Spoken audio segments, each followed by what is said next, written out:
What is up, ladies and gentlemen of YouTube? I'm Guy Wozniak. You're watching the Comic Book Guy channel, and today I thought I would do a little video showing you some of the stuff that's new in my collection for the past couple of weeks. Yeah, I've gotten a stack of books here. This bunch of new stuff I've gotten here. Of course, what you see before you, I'll introduce you to that in a second.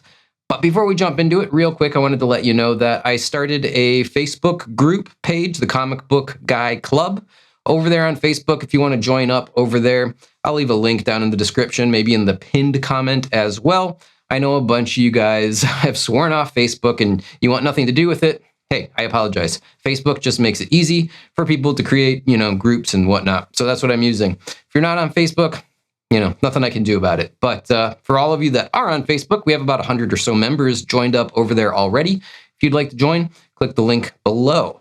Now, with that said, let's go over some of the stuff that I have gotten over the last couple of weeks that is new in my collection. And first and foremost, I have something I'm not going to set up here on the stand. It's just a trade paperback. I don't know, maybe you'd call it an omnibus, but it's not a hardcover of Howard the Duck. And it reprints like the first 16 issues of Howard the Duck, plus a bunch of comics that he appeared in, including Man-Thing #1, stuff like that. I've never read any of the old classic Howard the Ducks, and I've been wanting to dive into it. So I said, hey, this was cheap. It was under 20 bucks. I'm going to go ahead and give it a try. So yeah, that's, the first thing that I got that's new in the collection. Punisher War Journal #8. This is the classic Jim Lee cover of Punisher's War Journal. Now, I've been wanting to dive into Punisher War Journal from the 1980s and 90s for a while now. And I had this Punisher statue. It's the McFarlane Toys Punisher statue based on and homaging this cover. So I said, hey, this is going to be a really good place to start. Again, classic Jim Lee cover. Love Jim Lee artwork, of course. Who doesn't, especially from this era up through and including the early 90s. So yeah, I had to get it. I had to get the book that goes with the statue. Price-wise, these aren't expensive. I'm not sure if I paid 10 or 15 bucks for it. I don't remember. Not really an extremely expensive key book or anything, but an incredibly cool cover, and it matches the statue. So yeah, I had to pull the trigger. Quick question for you guys, though. Would you be interested in seeing my toy and statue collection, and Matt's as well? Matt, the co-host on the channel, who's not here today, but I just wanted to throw a video together so we had something to post for Wednesday. But Matt will probably be here later in the week, and maybe we'll get some of, his action figures and stuff. But would you guys like to see that content? Let me know in the comments down below. I don't have an extensive action figure, toy, and statue collection, but I've got a handful of kind of cool pieces, I think. So if you guys would be interested in seeing that stuff from my collection and from Matt's collection, which is an extensive, very amazing collection of action figures, toys, and statues, let me know down in the comments below. Now, let's jump on to book #2. Not everything that I have gotten recently is older back issue stuff. This is the latest copy of Transformers. It's issue number 25. Robert Kirkman jumped onto the title as the author, and there was a lot of, hype, I guess, news, whatever you want to call it, around or surrounding this book.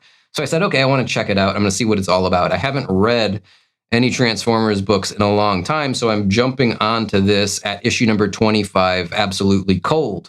And spoiler alerts, just in case you're interested in reading this, maybe fast forward and pause over it. But I guess this is like tying all of the Energon universe together. I thought I had heard that G.I. Joe, the Transformers, and maybe another franchise was all going to get mixed together. And I thought that's what we were going to see in this book. No, there was no indication that any other franchises were going to get pulled into this universe, at least in this book alone. Maybe there's other books out there that, do. Maybe it's in the new G.I. Joes or something. But anyway, in and of itself, standalone, what did I think? I enjoyed it just because I like Transformers, I think. But having not read any Transformers in a while, there was a bunch of big holes that I didn't know, what was going on. So most of it was obvious, you had Megatron like yelling at all of his Decepticons about, not performing up to task, and like seemed like they just had a battle recently, and the Autobots must have won it, or maybe it was a stalemate, but the Decepticons certainly didn't win and they were upset. But then there were other parts of the story that was going on here that I just didn't know what they were talking about. And I wasn't familiar with some of the characters either. So yeah, having not been an ongoing reader of this series, I think I suffered. Still, I enjoyed it, and I'm going to continue to pick the series up moving forward. I'm going to see where the story goes, because it was kind of fun being an old school Transformers fan. Now, this is a book that I have been looking forward to for a couple of months now. Terminator Metal, issue number 1. Who's it by? Who draws it? I can't tell you any of that information. I don't recall. I just bought it because I'm a big Terminators fan, and I wanted to read some Terminator stories.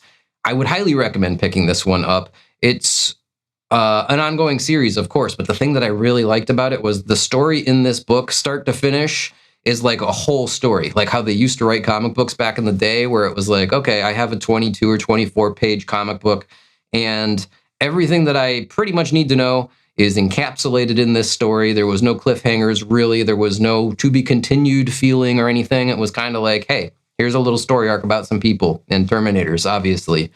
So that was really cool. I also got a variant cover. This is the Bob Layton cover, if I can get it out of the glare. I got this for Matt. I didn't tell him, not like it's some big present or something. It was like $4, but he's a big Bob Layton fan. So I'm going to surprise him with this next time I see him. Hopefully he likes it. I think he's a Terminators fan as well. So yeah, there's some cool variant covers is the point. And this is cover A. Again, I don't know who did the artwork for it. I just know that the Bob Layton one exists because I know Matt's a fan and I wanted to get him something. So yeah, Terminator Metal, issue number 1. Issue 2 isn't even out yet, but pick this one up and read it if you're a Terminator or a sci-fi fan, because it's cool. I enjoyed it. Back in the day when I collected comic books, and I've gone through comic book collecting 3 times. There was when I was a kid, I was collecting comic books, and we're talking when I was about 10, 11, 12 years old is when I started. Then I stopped collecting in my early teens, 13, 14 years old. Then I got back into it again in my 20s and throughout my mid-20s. Then I stopped collecting, and now I've gotten back into it again in the last year. In that middle time of collecting, I was a fan of books like this, Cry for Dawn number 1, in this case. I also liked the Lady Deaths, the Witchblades, all of the like bad girl books, and some even more probably R-rated versions of some comic books like Faust. I don't know if you guys read Faust, but incredibly graphic violence and whatnot. I liked that stuff back then.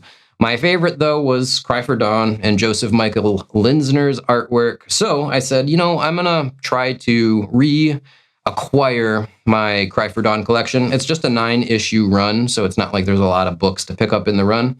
Yeah, here is Cry for Dawn number 1. I finally got it back in my collection. This was a CGC graded 8.5 copy, but as I've told you guys in the past, I generally do not keep books in slabs. It's not something that I'm interested in. So hammer, hammer, hammer, break that sucker open, pull the book out, and yeah, here it is.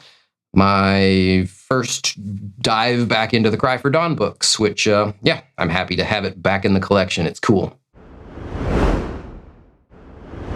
This is Wolverine number 1 from his regular series from 1988, if I'm not mistaken, which, reminds me, I have to mention it, but I am doing a giveaway. When we reach 10,000 subscribers, the original Wolverine miniseries is the prize for the giveaway. So a quick word about that. One of you will win this collection of Wolverine comics when the channel hits 10,000 subscribers. This is the 1982's Wolverine miniseries, issues 1 through 4 from the legendary team of Frank Miller and Chris Claremont. So let's keep it real simple. If you want to win these books, do 2 things. First, be sure to subscribe to the channel, because only subscribers are eligible for this giveaway. Second, when we hit 10,000 subscribers, I will post the giveaway announcement video. You have to see this video to find out who will win, so make sure that you have notifications turned on, because you don't want to miss that. Now let's get back to the discussion. So yeah, I've already got the miniseries books of my own in my collection, and I have the extra set that I'm giving away to one of you guys, but I thought to myself, like, hey, I should probably get some of the Wolverine regular series comics as well. So here we go with number 1. And yeah, I don't know how deep I'm going to go in the Wolverine run. When I was in my last phase of collecting, I was really into collecting complete runs. And I believe it was issue 1 through 189, maybe, I think was how many issues were in that run of Wolverine. Correct me if I'm wrong in the comments. It's been years, but I had them all is the point. Now I have number 1, of course, right here, but I have a couple others. I also picked up number 8. Yeah, number 8. This is an awesome classic cover with Logan with the Gray Hulk in the tuxedos. And I also picked up oops, didn't mean to bump this one. I also picked up First Sabretooth, Wolverine number 10. And yeah, I am going to start working on this run again. Picked up a few of my favorites first to start it out because, that's just the best way when it goes, to collecting runs, in my opinion, is get the more expensive books, the key books or your favorite books first, and then everything else can just fall into place over time. So yeah, I'm happy to have some Wolverines outside of the the original miniseries in my collection. Again, cost-wise, I didn't write notes on what I paid for all of this stuff, if you guys are wondering. Nothing is really expensive in my collection, though. I mean, I have a couple of multi-$100 books, but that's it. I don't have, like, thousands of dollar books or anything. Most of the stuff that I tend to buy is like this, where you can get nice, ungraded raw copies in the fine to very fine range for $25 to $50 to $75. I got a lot of under $50 books in my collection and a lot of $5 and $10 books, which is where the majority of that stuff that I collect kind of falls. But yeah, it's cool to have some Wolverines again. These are classics. Now, I have showed you guys this book before. This is Batman 608 second print, one of my favorite Jim Lee covers of all time. I have the whole Batman Hush story arc run in, single floppies like this, 608 through 619 or 620 or something. I've got all of them, but this one is my favorite. One of my favorite books of all time, certainly one of my favorite Jim Lee books of all time. So, of course, Jim Lee also did a run of Superman books from issue 204 through like issue 216, 215, something like that. And as you can see, they're kind of like a matching pair. So I had to get the Superman version of this book. This book is offensively expensive for what it is. I've bought this book in the past for $20 several times, as a matter of fact. And this one was originally a graded copy because all I could find were graded copies. I always saved the tags. I don't know why. It was a 9.6. I don't know. I paid like almost $300 for this book. But this Superman, I don't know. I think it was the whole run I bought. I bought the whole run of this story arc, the whole 12 issues for like under $40, if I'm not mistaken. For sure under $50. It might have been 37 or 38 bucks. So yeah, mainly I just wanted this 204 for the cover. But now that I have the whole run, I'm going to actually read it because I've never had these Superman books in my collection. Of course, I've read the Hush story arc a couple of times. But yeah, excited to check these ones out. I don't know if it's a good story. I've never really heard anything about it. It's not a highly sought after or highly collected series that I'm aware of, especially since the price is so cheap. But Jim Lee artwork is awesome. So, I'm going to grab it while the grabbing is good, I guess. Next up, we have some Rob Liefeld classics, X-Force, the original series in the poly bag still with the collector's card. And then I have a couple of extra ones here. I have the second print, which is like the gold background version of X-Force #1, and issue #2. I bought these off not the newsstand, but from my local comic shop back in the day when they were brand new. These aren't those. I sold all of my old comics foolishly a long time ago. But I said, hey, I'm going to relive my childhood and I'm going to buy these books again while they're pretty cheap. So I got all the polybag versions with all the different collector's cards. And then I got, the second printing, issues 2, 3, 4, 5, 6. I think I got maybe through issue number 10 or 15 for very cheap. Someone was selling a lot on eBay and I just snatched them. Yeah, I am actually a pretty big fan of Rob Liefeld, despite what a lot of people say, like, he's not a good artist or whatever. I really like his artwork. Yeah, he has some real stinkers, like that Captain America picture that floats around all the time. I mean, I don't know how that happened. I can't explain it, and I'm not going to justify it and say, like, oh, it's actually good. No, it's atrocious. But the majority of the stuff that he does draw isn't bad. Like, anatomically, there's some issues in all of these old X-Force books and New Mutants, before X-Force, it was New Mutants. Sure. But, like, he had something about the way that he drew. There was a dynamic aspect to it that nobody else was really doing at the time. And that's what I like about it. I just like looking at the books and the artwork. And yeah, it was just very bold and dynamic and fun. What were like all the pouches and all the straps and the goofy looking guns and stuff. Yeah, I get it. Like, stuff you could complain about. But I think that the stuff that I like about it far outweighs any of the complaints that I could have. So diving back into X-Force, already dove back into the older New Mutants. I got 87, first appearance of Cable, who's one of my favorite characters. I showed you guys that on a previous video. I'm going to try to finish the New Mutants run from like 85 or 86 through 100, and then I'll do some of the X-Force run. I don't know, like I said, I have through issue 15 or so. I'm not sure if I'll go deeper than that, but yeah, cool to have some good, awesome, original Rob Liefeld comic books in my collection again. Not big dollar books by any stretch of the imagination, but it's just stuff I like. So the last 5 or 6 comics that I'm going to show you guys are all Amazing Spider-Man books, because Spider-Man is my all-time favorite character, despite, having a lot of other interests as well. But yeah, if you're not a Spider-Man fan, I guess, you can check out, because that's all we're going to have from here on out. I wanted to do from oldest to newest. So 252, this is the oldest issue of Spider-Man that I picked up most recently.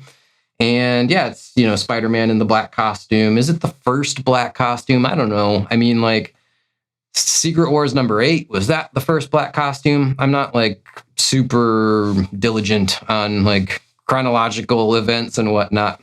I think this might be considered the first Spidey black costume, but if I'm wrong and it's Secret Wars number 8 or something, I apologize. But I don't have Secret Wars number 8, as a matter of fact. I need to rectify that situation at some point in the near future. But yeah, 252. Finally got it back in my collection. Almost all of these books that I've showed you, I have owned in the past. It's like some of them second and third times that I'm buying them. So moral of the story, I guess, is don't sell your comic books, because you're going to want them again at some point.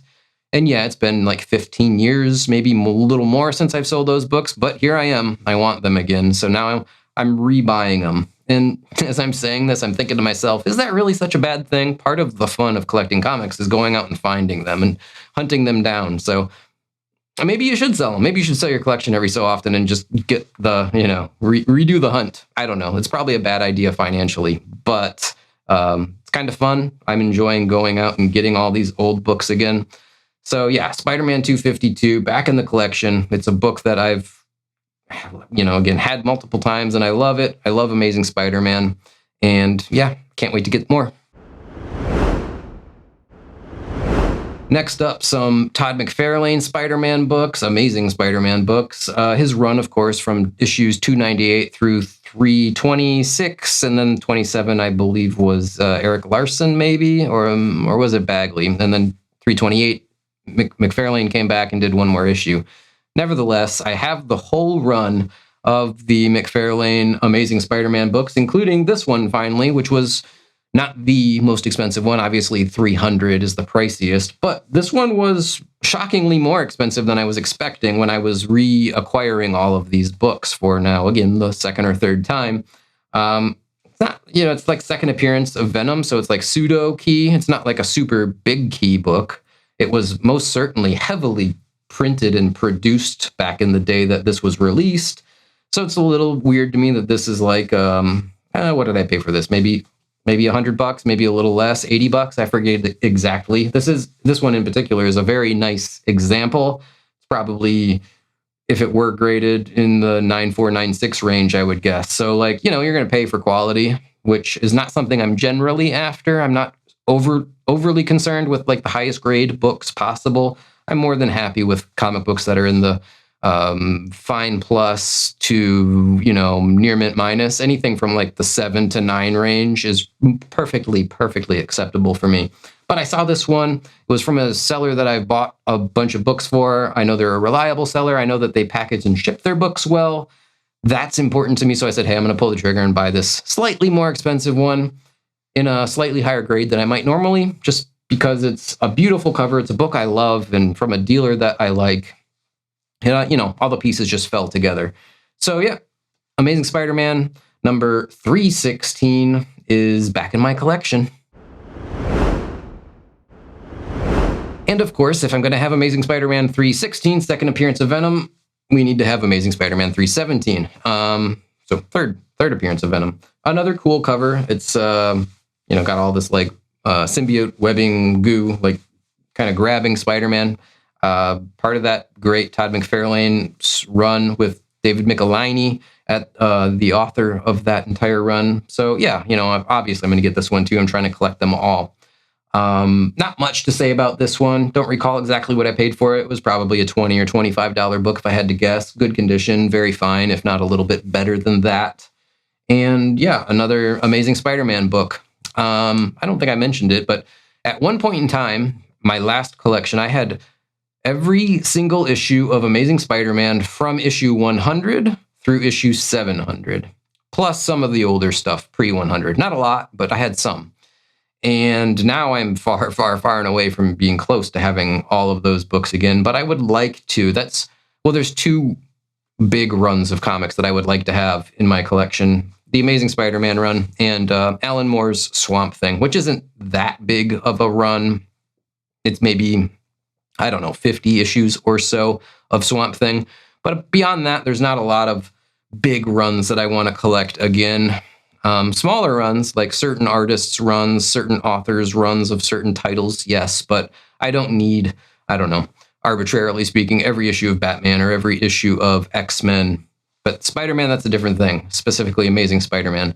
So yeah, I'm going to keep whittling away at it until it either, bankrupts me or I get, as close to what I had, if not more than I had, again, in the collection. And, it all starts with one book, and in this case, 317. I got it, and check that one off the list.